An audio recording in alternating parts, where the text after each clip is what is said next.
One is the U.S. Women's Amateur from Old Waverly Golf Club in West Point, Mississippi. The winner of this tournament will get an exemption into the 2020 U.S. Women's Open.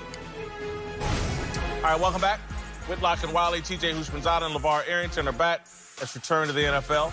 Sponsored by Capital One. Venture Card, what's in your wallet? All right, to the Packers, where signs of a rift between Aaron Rodgers and Matt LaFleur may already be starting to show. This week, Rodgers publicly dissed the joint practices his new coach decided to hold. But now Pro Football Talk actually says Rodgers' position might not be as secure as everyone thinks, writing, quote, Rodgers continues to be the most powerful employee in the organization, and he's showing everyone who wears the championship belt. They'll let him gloat for now. The moment he shows real signs of slippage, however, the Packers will cut the cord, and Rodgers will be playing for another team just like his predecessor in Green Bay. Talking about Brett Favre, the reason why Pro Football Talk is wrong is because Aaron Rodgers isn't sitting behind Aaron Rodgers.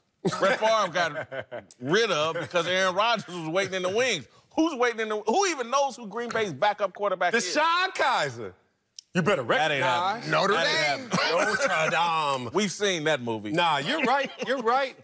Except, I mean, a lot of that was Brett Favre's own doing. I'm coming back. No, I'm not. No, I'm not. That's why they drafted. Yeah, right. So Brett Favre put himself in that position. But let's talk about this one. Ooh, this is different. What happened to Brett Favre, for different reasons, will happen to Aaron Rodgers. And I tell you why. 2 years ago, the power structure changed in Green Bay upstairs. First time in 25 years. Mark Murphy now has all the responsibility.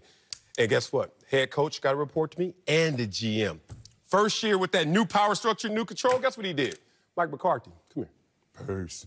Okay, so now who's really the face of this franchise? Who's really running the thing?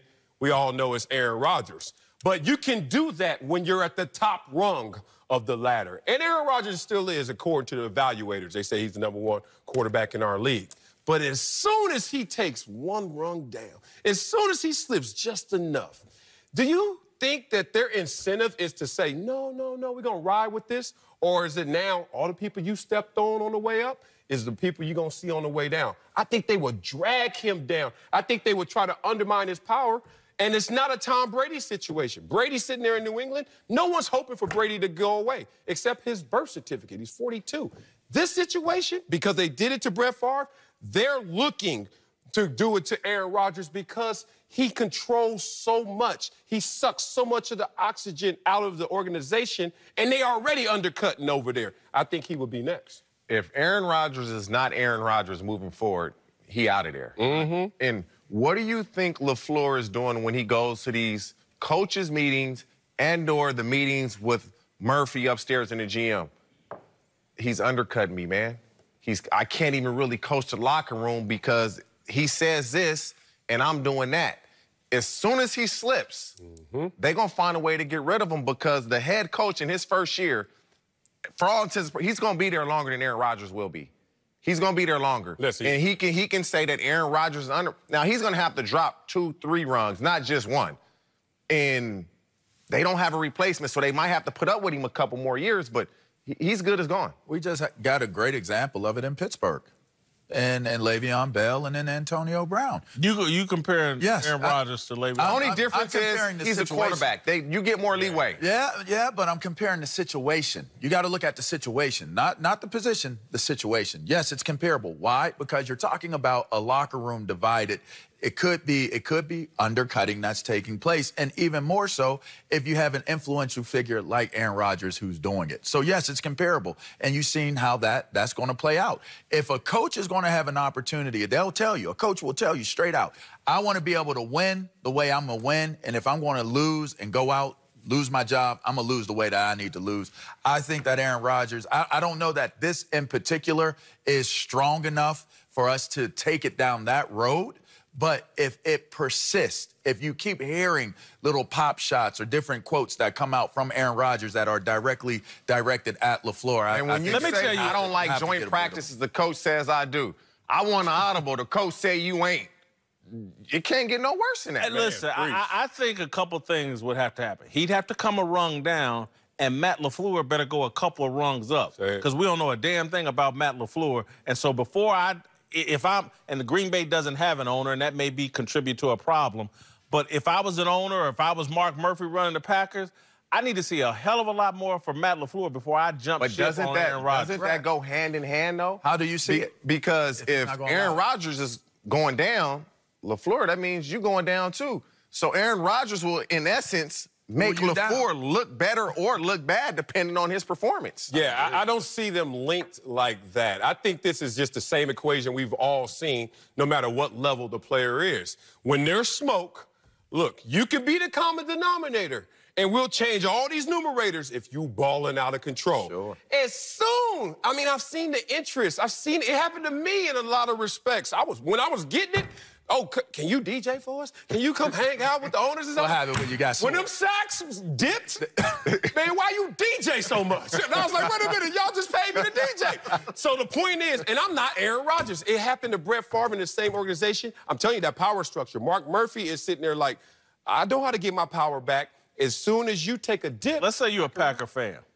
Who you sign with? Aaron Rodgers or Mark You're going Murphy? to Aaron Rodgers. Mark Murphy, you said? Yeah, Aaron Rodgers or Mark Murphy. Who you siding with? Aaron Rodgers. No question. And again, so But they'll recover, though. They'll recover. Franchises and fans always recover. You got to have somebody in the wings. They will recover, but how long does that recovery take? It's a blow-up. It's a detonation. We all know that. You're detonating it if you get rid of Aaron Rodgers. And if you're detonating it, then you're saying we're going to rebuild this. And if you're saying you're going to do it with LaFleur, then you're going to have to get rid of Aaron Rodgers if Aaron Rodgers is indeed the person that the conversations would state him. And it goes back to what Witt said. You're getting rid of him for LaFleur, it's unknown. What can he give you? What can he do? How well is he going to coach? You don't know. I'll say this. What they could conclude, though, is it doesn't matter who we bring here as coach. If Aaron Rodgers won't get on board with him, we got a problem, so let's get rid of Aaron Rodgers. There you go. And keep trying different coaches, and hopefully we'll catch lightning in a bottle in the draft with another quarterback. That's called putting a bow on it. All right, Darnell, before we go, we miss anything? Yes, sir. So another QB grabbing headlines today with his huge debut against Marcellus' Chargers, Kyler Murray. The Arizona media is already calling this the most anticipated debut in the state's history. So do you think there's too much hype around him? You know what? I'm glad you asked this question because I do. You do? I'm concerned about every damn quote that comes out of Arizona. Oh, my God, Kyler Murray's the greatest leader since Patton. And I'm just like, that's great.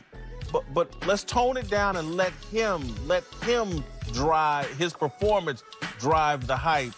I would just tone it down a little bit. That's not me saying Kyler Murray's not going to be great, but, man, they put a lot of pressure on this kid. The problem I have with it, it's a preseason game.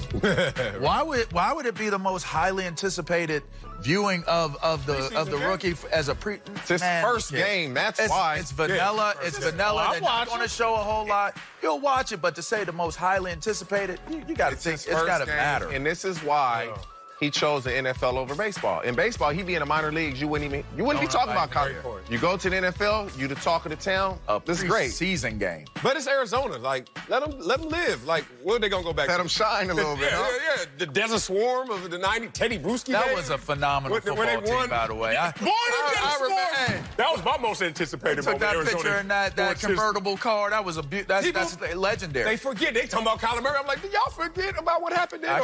When they won the Fiesta Bowl? You got no concerns. They're putting a little too much pressure I'm not on. into the hype thing, man. I'm just telling you, look, y'all could talk about me or not talk about me. When I get on that field and I hear that foot hit that ball and I hear them whistles. Time to go. Let's get it done. Y'all can say he's the best, he's the worst. It helps me not. It's like, I got to go do this. So I don't care about the hype. All right, coming up, we'll give you our latest approval ratings for Antonio Brown.